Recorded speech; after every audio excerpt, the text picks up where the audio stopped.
Salutations frères et sœurs. Donc nous sommes aujourd'hui encore par la manifestation de la grâce de Tété. Nous allons toujours dans Kalatambale. Aujourd'hui dans Munanganda, appel à la conscience connue. C'est au chapitre 3 et c'est intitulé La parole. La parole avec un P minuscule. Donc appel à la conscience connue. On s'adresse ici à une conscience particulière donc. Et on cherche à la stimuler, on cherche à la vivifier, à faire en sorte qu'elle prenne le dessus sur la conscience non connue, car il y a un combat pour les non-initiés graciés. Car il y a un combat pour ceux qui veulent goûter à Longea Windea. Et aujourd'hui, on va parler donc d'un terrain particulier, celui de la parole. Un terrain, parce qu'il y a plusieurs terrains pour le combat, mais la parole, c'est quelque chose d'absolument central, d'absolument névralgique. Parce que tout a été fait par la parole, tout a été fait par le verbe. Le pouvoir de parler, c'est un pouvoir. Ça a des répercussions, ça a une grande importance. Mais ça tout dépend comment on est animé. Donc, on va prendre le verset 1. Et Munanganda ici commence par un conseil. Il nous dit « Ne soyez pas nombreux à vouloir devenir des enseignants, car, vous le savez, mes frères et sœurs, celui qui enseigne doit toujours être sous l'inspiration du Mundi. Toujours. Dans le cas contraire, il sera châtié plus sévèrement. » Bon, celui qui est en position, on sait déjà, bon, pour commencer, qu'il n'y a qu'un seul enseignant. Il n'y a qu'un seul enseignant. C'est notre Mouledi. Zulula 100. Donc, maintenant, notre Mouledi mandate certaines personnes pour porter des messages. Et quand on officie ainsi, on sait que on occupe une place particulière, comme Munanganda nous le signifie ici. Et on nous demande ici d'être toujours sous l'inspiration du Mundi. Donc quand on va prendre la parole, il faut faire très attention de ne pas venir avec ses propres idées, de ne pas venir avec d'anciennes conceptions qui ne sont pas conformes à la connaissance, interdites, qui ne sont pas conformes à la vérité. Il faut faire attention à ce que nous manifestons, à ce qu'il n'y ait pas d'erreur, à ce qu'il n'y ait pas un esprit d'erreur qui vienne influencer le message. Bon, dans le cas contraire, il sera châtié plus sévèrement. Mettons que cette personne qui est dans cette position, comme on l'a déjà vu, commence à s'écarter.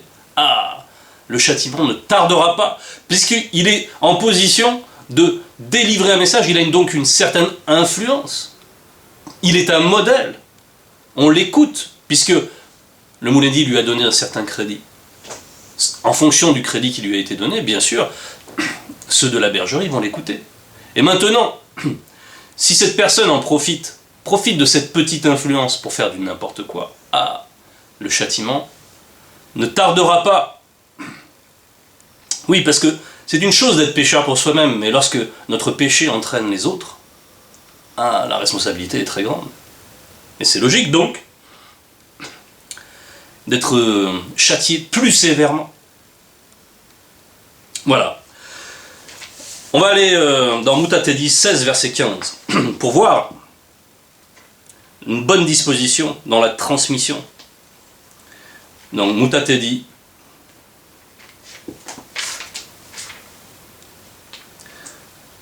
on a dit 16 verset 15, qui nous dit, et là c'est Monmon qui parle, avec mesure je dévoilerai l'instruction, avec mesure je dévoilerai l'instruction, avec exactitude je proclamerai la connaissance. Ah, avec mesure. On nous parle avec mesure, il y a deux notions qui apparaissent, avec mesure et avec exactitude. Exactitude, bon, c'est faire en sorte de manifester la précision. Et nous avons eu des enseignements de notre Mouledi qui nous a fait comprendre que la précision est une clé de la sanctification. La précision, c'est ce qui permet, donc la précision, l'exactitude dans ce degré le plus raffiné de la précision, c'est ce qui permet d'être conforme à la vérité. Et si on est conforme à la vérité, c'est donc qu'on est pur, qu'on est sanctifié. C'est très profond, c'est très important. On nous dit aussi avec mesure, je dévoilerai l'instruction. Dans cette mesure, il y a beaucoup de choses. Il y a le fait de peser ce que l'on dit, le poids des mots. On parle du poids des mots, on va dire le poids de l'expression. Il faut bien peser ce que l'on dit. Et dans ce poids-là, il y a la mesure.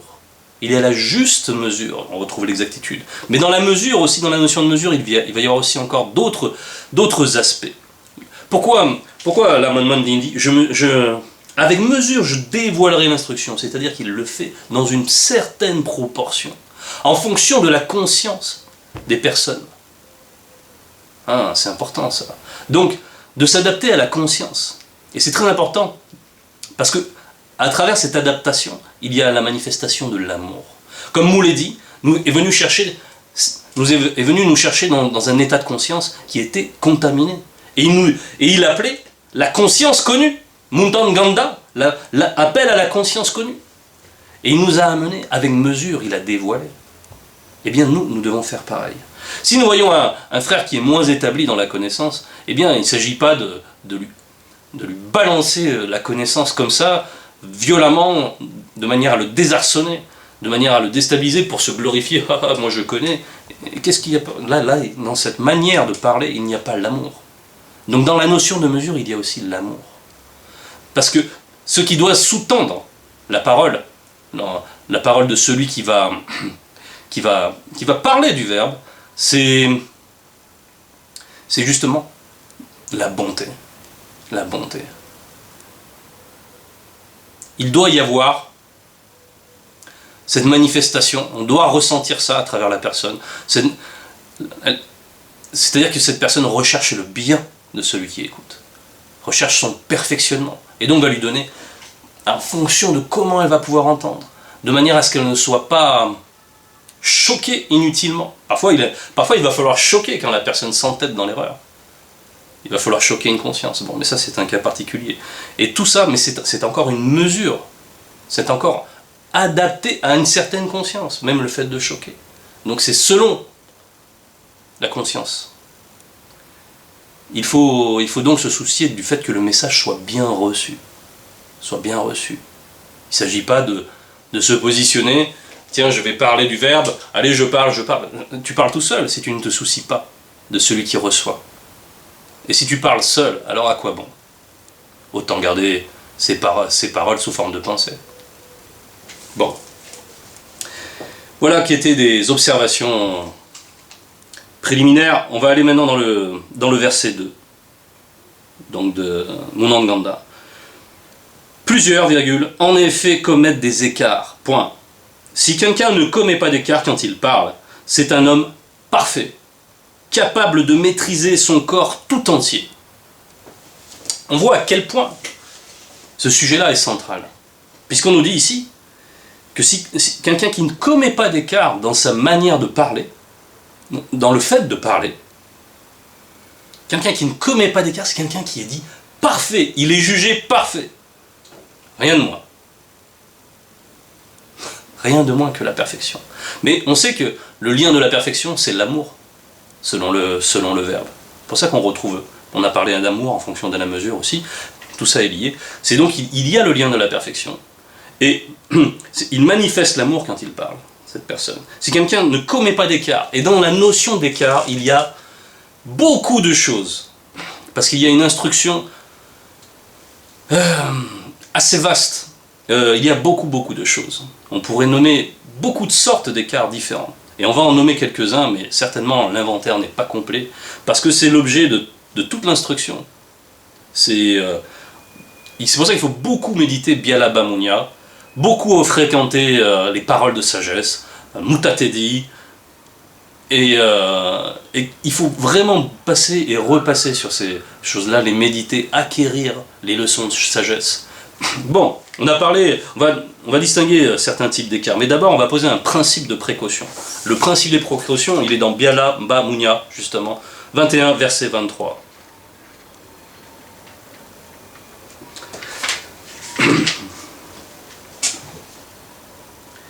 Donc,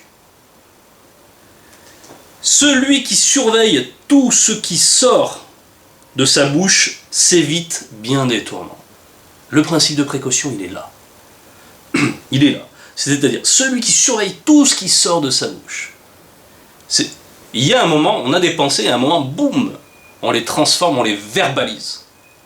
Et on les fait pénétrer la visible de la chute par cette verbalisation. Bon.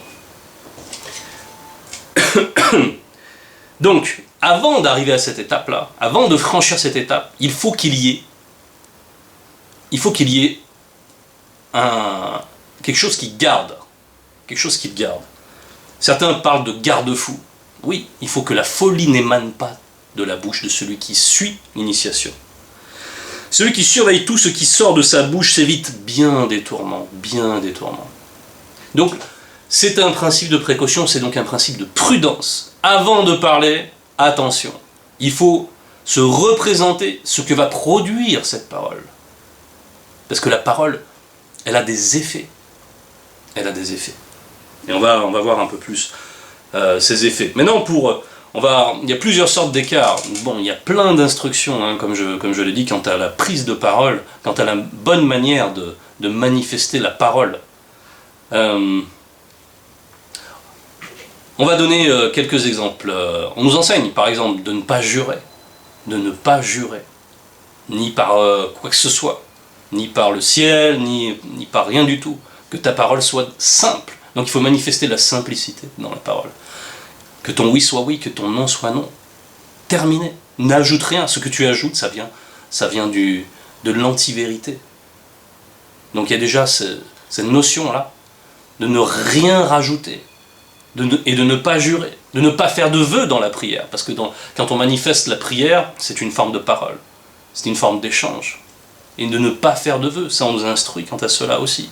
Donc ça, ce sont plusieurs petits cas particuliers. Maintenant, bien sûr, la parole peut être très mal utilisée. Le mensonge, déjà de base. Parce que faire un vœu qu'on n'accomplit pas, par exemple, c'est manifester le mensonge. Et donc c'est agir comme un insensé. Donc il y a le mensonge, évidemment. Il faut vraiment faire en sorte de ne jamais mentir, de s'éloigner de cette notion-là. Et derrière le mensonge, il peut y avoir encore la calomnie. C'est une variété de mensonges, mais c'est une... Voilà, on ne va pas rentrer dans tous ces écueils, tous ces égarements, mais ça, il faut vraiment déjà manifester cette prudence. Mais on va comprendre une chose, en revenant dans notre verset 2, on nous parle de perfection, c'est un homme parfait capable de maîtriser son corps entier. On emploie le terme maîtriser. Et la maîtrise, il y a la maîtrise de soi, et c'est le dernier fruit du Mundi qui est cité par Essambe, dans Essambe 4, on ne va pas y aller, parce qu'on ne va pas mettre trop de versets, mais il en cite plusieurs, non pas qu'il les cite tous, mais il en cite plusieurs, et il finit par la maîtrise de soi, c'est le dernier qu'il cite. Il le met à la fin pour sceller, pour lisser l'œuvre. C'est ce qui va faire que, cette maîtrise de soi, c'est ce qui va faire que cet homme-là est parfait. Il manifeste la maîtrise de soi. Donc, il écoute l'enseignement, il écoute le verbe. Et c'est ce qu'on va voir. Maintenant, on va aller au verset 3. « Si nous mettons un frein dans la bouche des chevaux pour qu'ils nous obéissent, nous dirigeons aussi leur corps tout entier. » Donc, un frein dans la bouche des chevaux, c'est quand on leur met le mort, ils disent le mort dans le visible, mais un frein c'est quelque chose qui, donc, quand on va tirer dessus, ça va couper l'élan des chevaux. Ok. Et on le met dans la bouche, ce frein. On n'essaie pas d'attacher les pattes, on le met dans la bouche, et à partir de ce frein-là, on conduit tout le reste, tout le corps, tout entier. Et c'est une chose importante à observer. Et là, dans l'image, le frein, ici, que nous devons recevoir, ce frein-là, c'est la loi. C'est l'enseignement et c'est la loi. Toute l'instruction concernant l'expression. Il faut avoir ce frein-là. On a parlé tout à l'heure de ce garde-fou, de quelque chose qui va justement freiner les élans. Parce que plusieurs choses peuvent sortir des pensées, Et certaines peuvent être mauvaises. Donc avant de les manifester, prends bien garde. Prends bien garde. Parce que rien n'est caché. Et on va continuer ensuite. Donc le frein là, ça va représenter le fait d'avoir... de surveiller ce qui, comme on l'a vu dans Biala Bamonia 21, verset 23, surveiller en fonction de l'enseignement ce qui émane de nos bouches. Et plus profondément de nos cœurs, de nos consciences, comme nous allons voir après. Verset 4. Donc le frein, oui, avant d'entrer dans le verset 4, frein, on va rentrer aussi dans une autre notion, c'est qu'on nous demande d'apprendre d'être lent à parler. Lent à parler. Lent à parler, prompt à écouter. Ça, on peut le voir aussi dans Munanganda, c'est au chapitre 1, verset 18, je crois. Oui, c'est bien cela, vous pourrez aller le voir, je ne vais pas le citer pareillement, mais on nous demande d'être prompt à écouter et lent à parler. Dans cette lenteur-là, c'est la notion de frein, c'est-à-dire qu'il va y avoir la réflexion. Attends, est-ce que ce que je m'apprête à dire, c'est quand même conforme à l'enseignement? Parce qu'il y a plein de choses qui peuvent être non conformes, et on va rentrer dans un autre type d'écart, un autre type d'anomalie. Il y a les anomalies de langage qu'il faut aussi épurer, pour être dans la précision. Par exemple, dans ce monde, nous avons été d'abord initiés à dire que le soleil se couche, il se lève. Or, c'est faux. Spirituellement, c'est faux. Selon l'observation, même, c'est faux. Il ne se couche pas. Il se dérobe. Ou il se manifeste. La lumière du jour se manifeste. Le soleil se manifeste. Il apparaît. Puis il s'en va. Il se dérobe. Mais il ne se couche pas. Ça n'a aucun sens de dire qu'il se couche. Donc tout ça, ce sont des choses à régler. C'est comme la chair de poule et la peau de poule. Avoir la peau de poule. On a été initié d'abord à dire la chair de poule. Or, c'est une anomalie, puisque la chair c'est sous la peau. C'est pas quelque chose que nous pouvons voir. Or, nous voyons la peau, et nous voyons que lors d'un frisson, par exemple, la peau est semblable à celle de la peau d'une poule, qu'on a déplumée. Bon. Donc tout ça, il faut bien assimiler, et faire tous nos efforts, pour que nous... Parce que tout ça, ça peut paraître anodin, à certains, mais ça reste de l'antivérité, aux yeux du entendant des choses. Aux yeux des entités, ça reste de l'antivérité.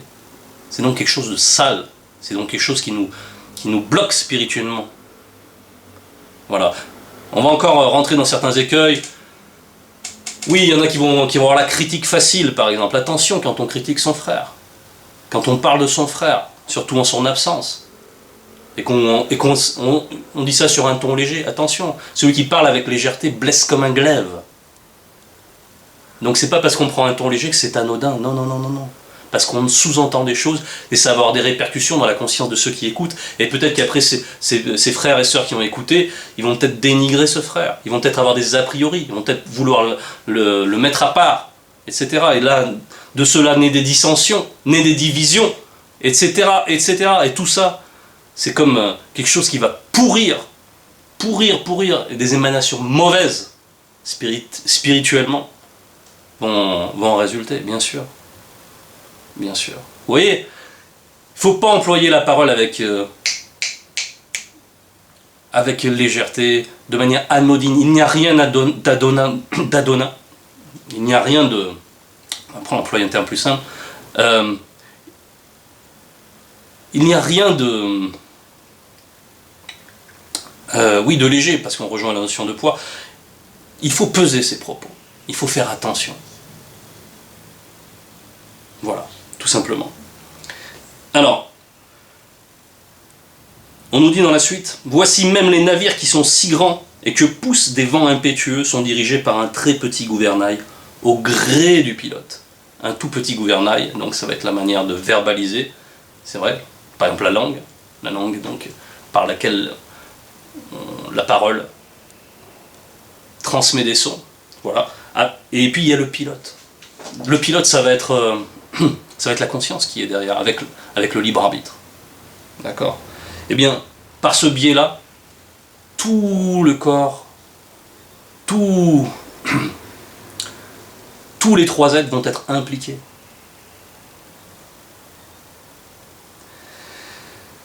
Donc c'est ce qu'on nous fait observer là. C'est que la parole c'est central, comme nous le disions en introduction. On va aller au verset 5. Il en va de même pour la parole qui sort de l'homme.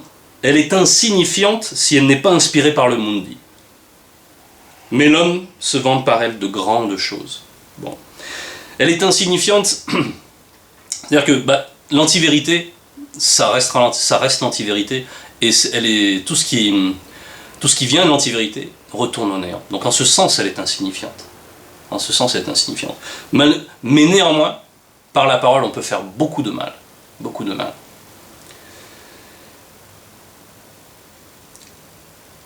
Elle est insignifiante si elle n'est pas inspirée par le maudit. Mais l'homme se vante par elle de grandes choses. Et ça c'est un problème. C'est une vanité, bien sûr. Le fait de se vanter. On retrouve la notion de vanité. Donc, se vanter de grandes choses. Dans le fait de se vanter, il y a un problème. Se vanter, ça veut dire qu'en fait, on projette une image de soi pour les autres. On va raconter nos exploits, raconter comment on a fait telle et telle chose, etc. Et en fait, ça ne va pas correspondre à la réalité de ce qui s'est passé. Il va y avoir éventuellement de l'exagération. Et donc, qui exagère n'est pas dans l'exactitude. Et ça va créer un décalage. Ça va créer un décalage entre l'image qu'on donne et ce qu'on est vraiment. Et ça va créer une division. D'accord ? Donc là où il y a la division, il n'y a pas l'unité. Donc c'est un grave problème. Puisque nous recherchons l'unité des trois êtres. Donc, encore une fois, attention. Pourquoi exagérer ? Pourquoi vouloir paraître ceci, vouloir paraître cela ? Attends plutôt que ce soit le Verbe qui t'élève. Manifeste l'humilité selon le Verbe, et le Verbe te lèvera. Tout simplement. Pourquoi vouloir en rajouter ? À quoi ça va te servir ? Ça va te retarder. Parce qu'il va falloir ensuite faire de l'introspection pour rétablir quelque chose. Il va falloir bien sûr rentrer dans la prière, demander pardon, faire de l'introspection. Bon, ça va être la première chose pour prendre conscience. Réparer ensuite cette brèche pour revenir à l'unité. Et tout ça, ça va être un détour. Et tu vas perdre du temps dans ta sanctification. Tu tournes en rond. Tant que tu agis comme ça, tu tournes en rond. Et ça sert à rien. Mais à rien. Comme nous le disions, ça sert à rien. C'est pour ça qu'on dit insignifiant dans le verset. Alors, on va reprendre. Donc, voilà, ouais. On parle d'insignifiance. Donc apprenons à ne rien rajouter. Le verset poursuit en disant « Ne suffit-il pas d'un petit feu pour incendier une vaste forêt ?» Verset 6, c'est bien la parole est pareille à un feu. Elle est issue de la manifestation de la pensée de l'homme et elle le souille tout entier. L'âme par la parole met le tourment dans toute votre vie, de la naissance jusqu'à la mort. Ce tourment vient du lieu de tourment de votre pensée issue de votre âme. Donc pareil à un feu qui incendie une forêt. Bien sûr, on a parlé de tout ce qui peut être véhiculé lorsqu'on manifeste la médisance, lorsqu'on manifeste la calomnie. Ça peut prendre des proportions énormes par la suite. Une petite phrase peut avoir une répercussion très très grande. Comme nous l'avons vu, ça peut modifier les consciences, les états de conscience de ceux qui sont mal affermis dans le Verbe. Puisque l'auditoire aurait dû reprendre. S'il y avait d'autres frères qui écoutaient quelqu'un médire, ces frères-là doivent lui dire « Hey, ce que tu dis là, c'est quand même pas conforme, fais attention. » Parce que tu dois pas parler du frère comme ça. Si tu as quelque chose à dire au frère, va le voir, parle-lui dans l'amour, vise son amélioration. Ainsi tu agiras sagement. Mais s'ils ne sont pas très bien établis dans la foi, cette personne va les influencer. Ils vont recevoir. Et ils vont commencer à imiter et à cultiver cet état de conscience qui va vraiment semer la division, qui va créer des scandales, qui va créer ensuite, qui va perdre certaines personnes. Donc la responsabilité est immense. Et l'incendie est considérable. Donc, c'était pour donner un exemple, pour illustrer. Ce en quoi le pouvoir qu'il y a dans la parole n'est pas à manier avec légèreté, mais plutôt avec précaution. Et on va aller dans l'évangile caché de Koudoné-Moula pour préciser ce qui est dit là au verset 6. Et on va aller au chapitre 43, versets 16 et 17.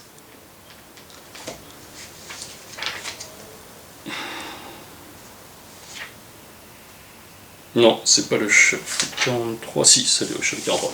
Versets 16 et 17. Où il est dit « Car c'est de l'abondance de la conscience du cœur que la bouche manifeste les paroles alimentées par la pensée. » Là, on nous précise le mécanisme vibratoire. Car c'est de l'abondance de la conscience du cœur que la bouche manifeste les paroles alimentées par la pensée. Par la pensée. On va continuer. La personne qui est bonne tire le bien de la conscience de son cœur qui est pleine de bonnes choses. La personne qui est mauvaise tire le mal de la conscience de son cœur qui est pleine de mauvaises choses. Bon. On va commencer donc par le verset 16. Car c'est de l'abondance de la conscience du cœur que la bouche manifeste les paroles alimentées par la pensée. Oui, ça c'est valable. C'est valable. C'est valable pour nous qui sommes dans le visible de la chute. Mais maintenant, une entité ne fonctionne pas comme ça.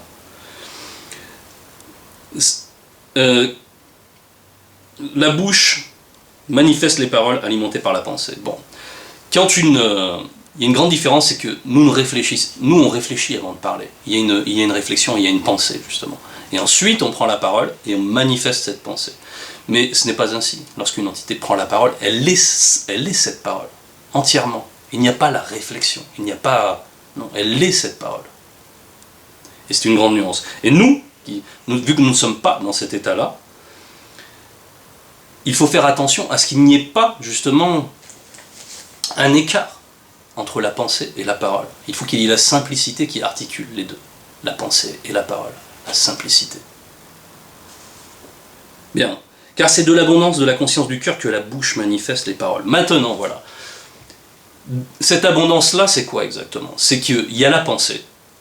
Et la pensée, c'est donc déjà une parole du point de vue du grand ordre des choses. C'est une parenthèse. Mais donc la pensée, lorsqu'on a une pensée, par exemple, une pensée mauvaise, allez, peu importe laquelle, eh bien, il conviendra de tout de suite la mettre en quarantaine. Et comment fait-on cela? On va dans la prière. Et on fait en sorte de dissocier cette pensée, de dire ça ce n'est pas moi.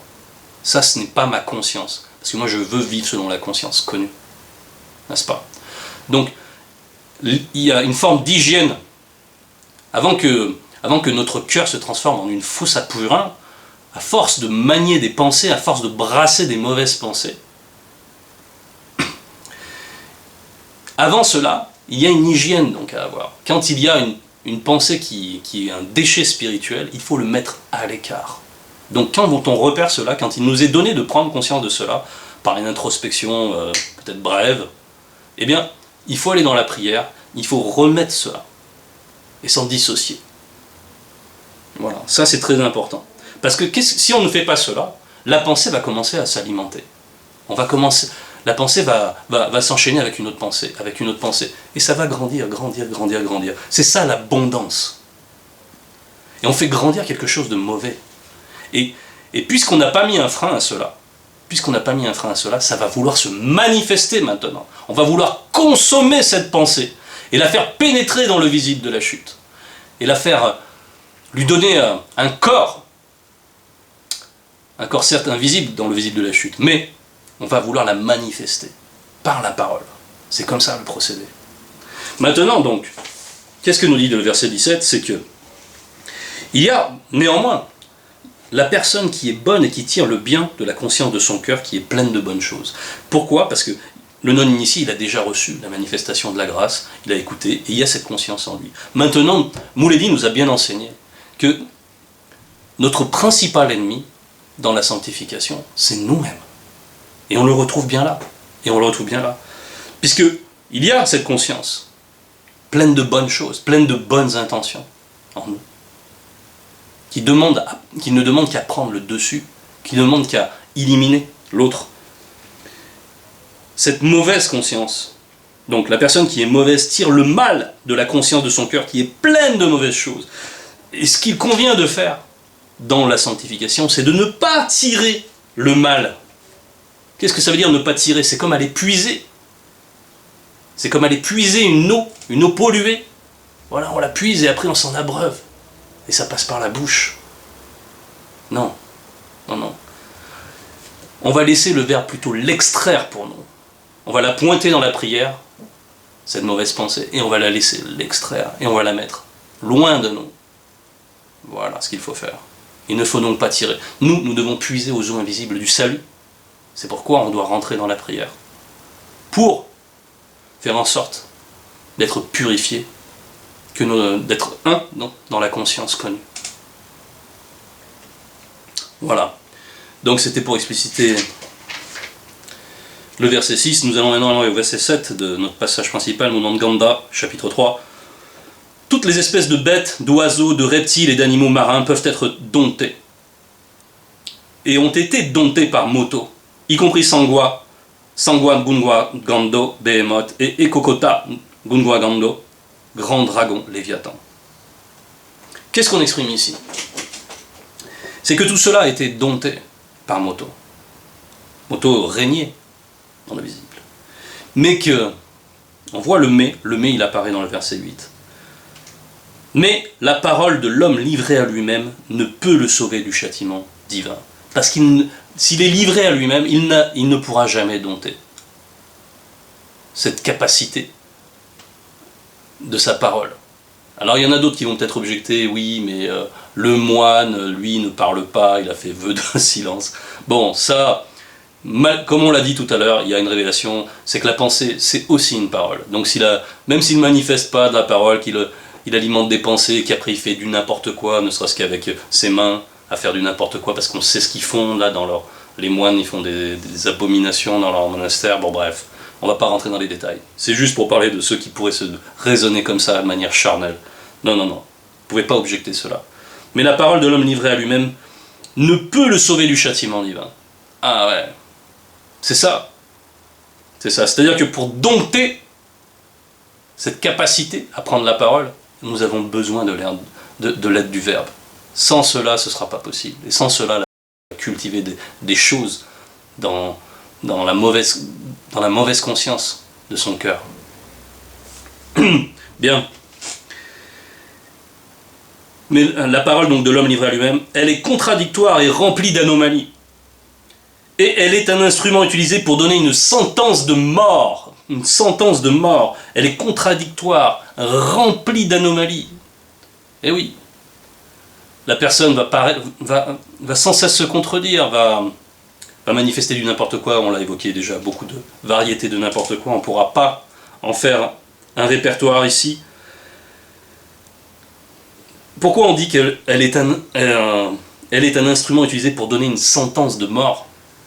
Bon, certes, on l'a vu, quelqu'un qui, un mauvais, déjà, juste, quelqu'un qui porte un faux témoignage, c'est pour vraiment faire en sorte d'apporter éventuellement, dans certains pays, la mort à la personne, faire en sorte qu'elle soit condamnée à mort, ou condamnée tout simplement à la prison, etc. Quelqu'un qui use de la parole comme ça. Mais plus profondément, plus spirituellement, il faut aller dans ECKM, donc Évangile caché de Kudumenemula, 43 verset 19.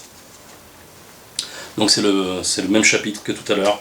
Et au verset 19, il nous dit « Car par vos paroles vous serez justifiés, et par vos paroles vous serez condamnés. » On voit à quel point il est très important de maîtriser nos paroles, de maîtriser les élans, les sentiments qui vont faire qu'on va manifester des paroles. Il ne faut pas sous-estimer cet aspect-là. On voit à quel point c'est absolument central. Car par vos paroles vous serez justifiés, et par vos paroles vous serez condamnés. Donc là, frères et sœurs, surveillons à ce que notre âme manifeste. Il faut faire attention, c'est vrai qu'il est bon de se réunir entre frères et sœurs, il est bon... Ouais, mais attention lorsque nous parlons entre nous aussi. Parce que c'est souvent dans ces moments-là qu'il y a du n'importe quoi. Attention quand on parle les uns des autres aussi. C'est très important. C'était le message Toute gloire à l'Oba.